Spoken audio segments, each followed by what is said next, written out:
চাওক হাগ্ৰামা মহিলাৰী ডাঙৰীয়াই কোৱা কথাটো যদি মই কিবা এটা ৰিপ্লাই দিবলৈ যাওঁ বা এই কথাটোৰ ৰেফাৰেঞ্চত কিবা কওঁ, এইটো অলপ পলিটিকেল হৈ যাব।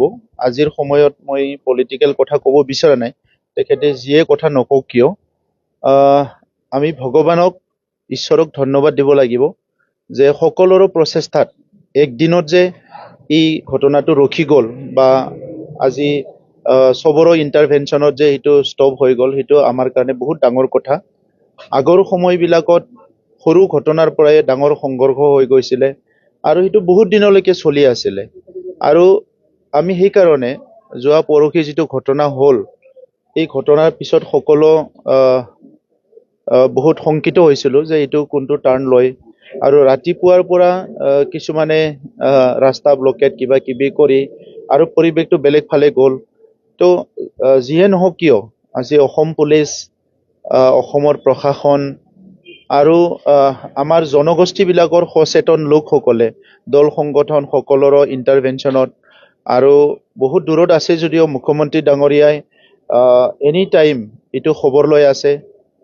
তেখেতৰ এনি টাইম মানে ইণ্টাৰভেনশ্যনটো চলি আছে আৰু চবৰো ইণ্টাৰভেনশ্যনত সেইটো এটা লেভেলত মানে ৰখি গ'ল, ইয়াতকৈ বেছি নহ'ল। সেইটো আমি চবেই ভাল পাইছোঁ। আজি আমি চৰকাৰ থকা সময়ত যিটো হেপিনেছ মিছন আমি আৰম্ভ কৰিছিলোঁ, য'ত সকলো জনগোষ্ঠীৰ ইয়াত ভলেণ্টিয়াৰ্ছ আছিলে, চেম্পিয়ন আছিলে। ইয়াত বড়ো আছে, সান্থালীও আছে, কোচ ৰাজবংশীয় আছে, মাইনৰিটিও আছে, চবেই আছে। তেখেতসকলে যোৱা ৩-৪টা বছৰ শান্তিটো কেনেকৈ স্থায়ী কৰিব লাগে ইয়াৰ কাৰণে বিভিন্ন ট্ৰেইনিং লৈছিলে। সেই সকলোৰ লগত মই আলোচনা কৰিছোঁ আৰু আজি গম পালোঁ, যেতিয়া এই কাৰিগাঁৱৰ ওচৰে পাজৰে আমাৰ যিবিলাক ভলেণ্টিয়াৰ্ছ বা চেম্পিয়ন আছিলে, তেখেতসকলে কণ্টিনিউ সান্থালীসকলৰ পৰা বড়োসকলক, বড়োসকলৰ পৰা সান্থালীসকলক আমাৰ তেখেতসকলে কণ্টেক্টত ৰাখিছে আৰু সোনকালে মানে শান্তি অনাৰ কাৰণে কাম কৰিছে। ইভেন আমগুৰি চাইডে আমাৰ বহুত মানুহবিলাকে লগ লাগি বড়ো আৰু সান্থালী যিদিনা ঘটনা হৈছে 2020 তাৰিখে ৰাতিপুৱা, সেই সময়তে তেখেতসকলে শান্তিৰ কাৰণেও আলোচনা কৰিছে। গতিকে আজি আমি সকলোকে অনুৰোধ কৰিছোঁ যে নিজৰ নিজৰ লেভেলত, নিজৰ নিজৰ জনগোষ্ঠীৰ মাজত আমি শান্তিটো চিৰযুগমীয়া কৰাৰ কাৰণে কাম কৰিব লাগে। গোটেই বিশ্বখনত আমি দেখিবলৈ পাইছোঁ যে এই ডিছপ্লেচমেণ্টৰ কাৰণে, অশান্তিৰ কাৰণে ক'ৰবাত সংঘৰ্ষ হৈছে, ৰায়ট হৈছে, কনফ্লিক্ট হৈছে, যুদ্ধ হৈছে, ক'ৰবাত নেচাৰেল কেলামিটি হৈছে, এইবিলাক কাৰণতো বহুত মানুহৰ ঘৰ বাৰী এৰি যাব লগা হয়।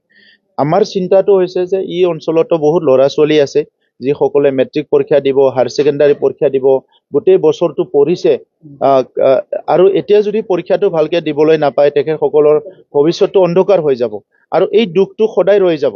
আৰু ইয়াৰ কাৰণে কাকবা তেখেতসকলে সদায় দোষাৰোপ কৰিব, ভুল বুলি ভাবিব। তো এইকাৰণে আমি ৰিকনচিলিয়েশ্যনটোক আনিব লাগে আৰু সকলোৰে মাজত আলোচনা বিলোচনা কৰি অনাগত দিনত কোনোবা দুষ্কৃতিকাৰীয়ে কোনোবাই ভুল কৰাৰ কাৰণে আমাৰ সমাজখন যাতে বহুতখিনি ক্ষতি নহয়, ইয়াৰ কাৰণে আমি সজাগ হৈ থাকিব লাগিব। এই কথাটোকে আমি আলোচনা কৰিছোঁ আৰু সকলো নিজৰ নিজৰ জাগাত থাকি কেনেকৈ শান্তিটো চিৰযুগমীয়া কৰিব লাগে, ইয়াৰ কাৰণে কাম কৰাৰ কাৰণে মানসিকভাৱে প্ৰস্তুত হৈছে।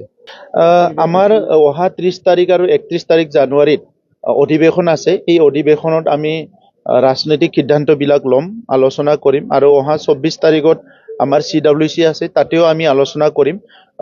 বিভিন্ন কথাবিলাকতো চলি আছে, কিন্তু আমাৰ যিটো সিদ্ধান্ত বা এলায়েন্স থাকিব নাথাকিব, অকলে খেলিব না কাৰোবাৰ লগত খেলিব, এই কথাবিলাক আমাৰ অহা 30 আৰু 31 তাৰিখত যেতিয়া আমাৰ অধিৱেশন হ'ব, তাতে আমি সিদ্ধান্ত ল'ম।